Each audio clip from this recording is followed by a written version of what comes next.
nggak pernah percaya hal-hal aneh, sampai akhirnya gue nemu jam dinding tua di pasar Loa. Bentuknya bulat klasik, kacanya sedikit retak, dan jarumnya udah berkarat. Tapi, entah kenapa, jam itu kayak manggil gue. Penjualnya orang tua misterius, mukanya penuh kerutan, tapi tatapannya tajam. Dia cuma bilang satu kalimat pas gue bayar, kalau jarumnya mundur, jangan panik. Gue kira itu cuma gaya marketing, ho-ho-ho-hohan. Gue bawa pulang, gantung jamnya di kamar. Malam pertama, jamnya diem. Tapi tengah malam, gue kebangun karena suara tik-tak aneh. Gue lihat jam itu. Jarumnya pelan-pelan muter ke kiri. Dari jam 3 ke 2099. K2, 58. Gue pikir itu cuma ilusi karena ngantuk. Tapi pas gue cek jam di HP, waktu di HP tetap normal. Gue merinding. Makin lama gue liatin makin kencang detaknya. Tik-tak, tik-tak. Makin suka, tapi tetap mundur. Paginya, gue mikir mungkin itu mimpi.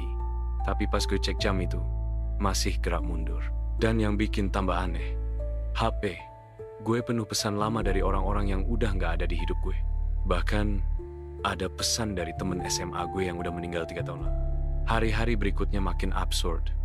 Setiap jam itu bergerak mundur. Waktu di sekitar gue juga ikut aneh.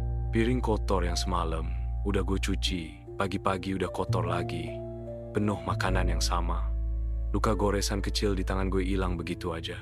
Bahkan video TikTok yang udah gue hapus, nongol lagi di HP gue. Padahal udah gue delete permanen. Yang paling gila, mantan gue ngechat. Gue udah blok dia 2 tahun, tapi notifnya muncul. Kamu di mana? Foto profilnya masih yang lama. Yang gue inget betul, dia udah ganti jauh sebelum putus.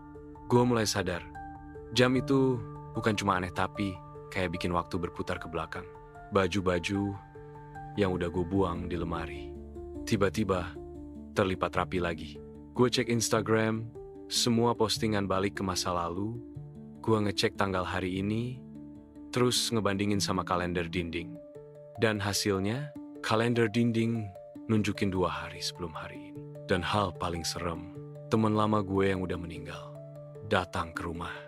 Mukanya pucat, tapi senyumnya biasa aja, kayak nggak ada yang terjadi. Dia ngajak gue nongkrong, duduk di warung kopi, ngobrol soal masa SMA. Tapi pas gue tanya, lo udah meninggal kan? Dia cuma diem, dan waktu itu, lampu jalan mulai kedip-kedip. Gue nggak tahan lagi.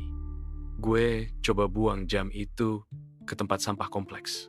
Tapi pas gue pulang, jam itu udah nempel lagi di dinding, bersih, seolah nggak pernah rusak. Gue panik. Malamnya, gue hancurin. Lempar ke lantai, injek, sampai pecah berantakan.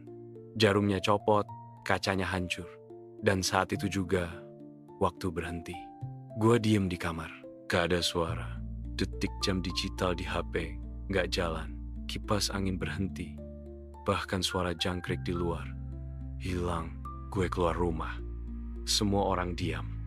Tetangga lagi nyapu, tapi sapunya menggantung di udara.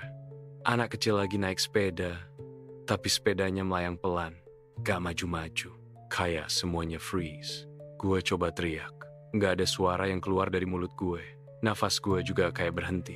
Tapi anehnya, gue masih bisa mikir, gue masih sadar.